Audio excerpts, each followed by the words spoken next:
Well, it's 12:30 a.m. on July 5th,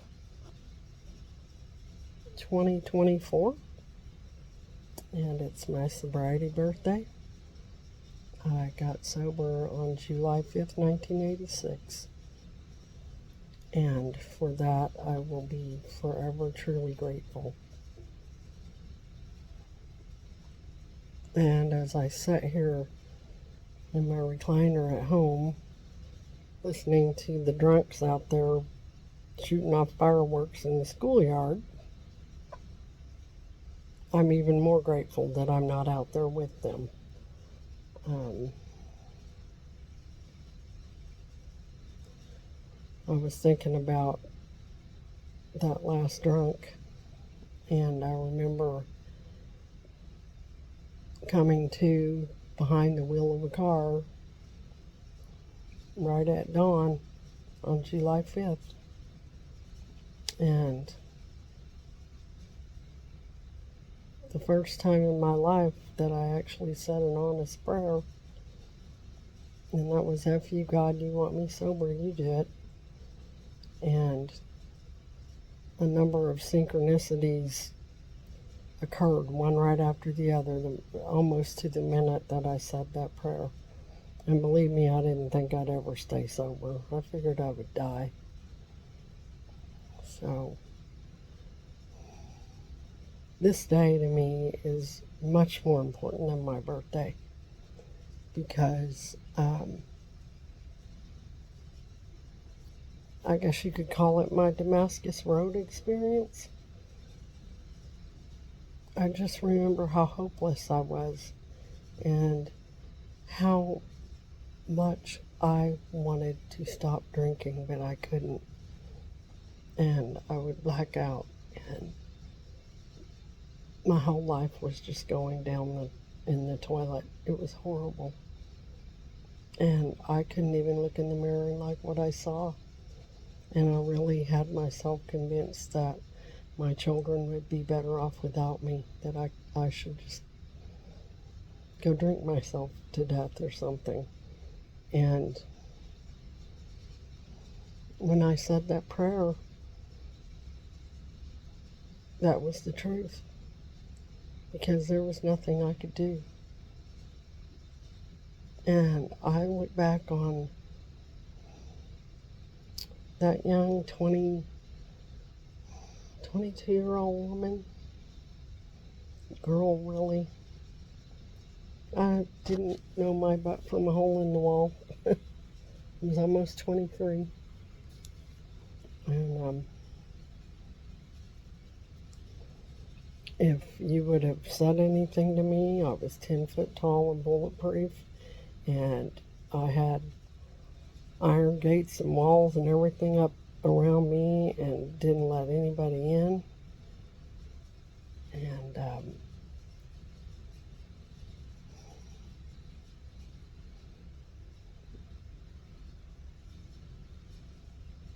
it's a miracle I'm here. And the greatest thing about every year sober, I think that my son remembers me drunk. He remembers having to feed him and his sister because I was too messed up to do it. They were 2 and 4 when I got sober. They were so little. And my dad was the one that answered the phone when I told him I was going into treatment. And he helped me with the kids. And thank God for that.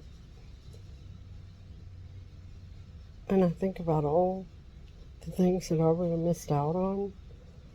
And granted, I was growing up right along with my kids because I didn't know what the hell I was doing. But we got through it. And my son and my daughter are awesome. They're awesome. And I have 4 granddaughters Destiny, Kaylee, Bella, and Courtney. And I have a grandson, Michael. And I have another little grandson that will be named Cedric, due in October. He's going to be named after his dad. And that just makes my heart so happy. And I have 2 twin great-granddaughters that were born January 2nd who have totally hung the moon for me. And I have another little great-granddaughter named Juliana that is going to be born sometime this weekend. And I think about that.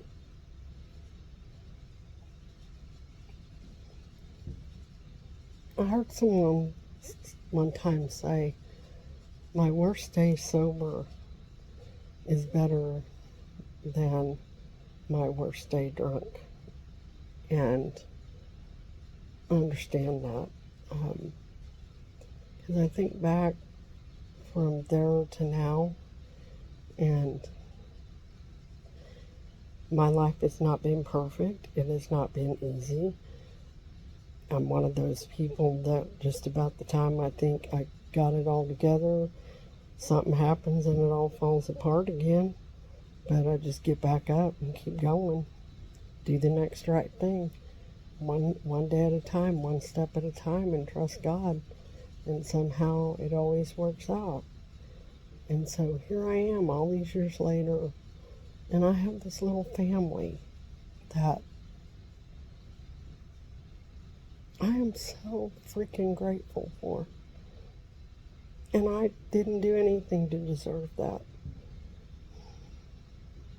I think about people who I truly loved who could not stay sober, who went back out and they died.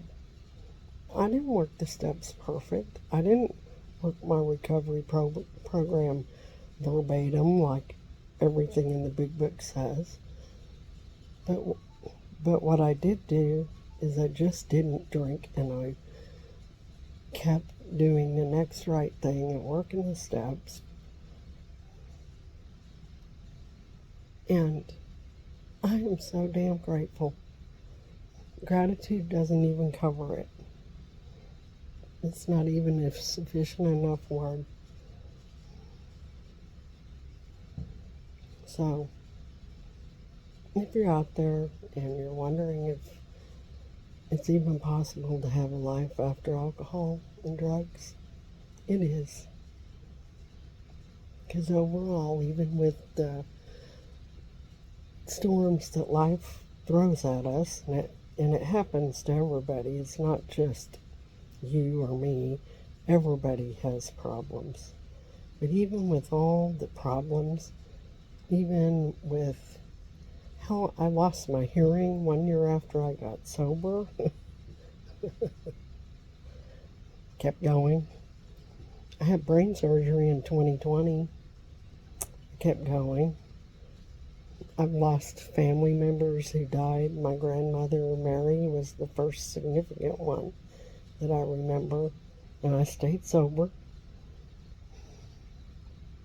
2022, February, my father, he went to the other side, and every day I miss him, but I don't drink. And that's a miracle, and it's possible. We just have to do the work one day at a time. And for all those women that have been in and out of meetings, that have been mentors and friends and confidants over the years and recently, I am so grateful for you. I don't know where I'd be without you. So I just want to give all the honor to God for keeping me sober, because if I was left to my own devices, I probably would have already drank myself into oblivion and gone. So I'm very grateful that I have a higher power that I depend on for my sobriety. And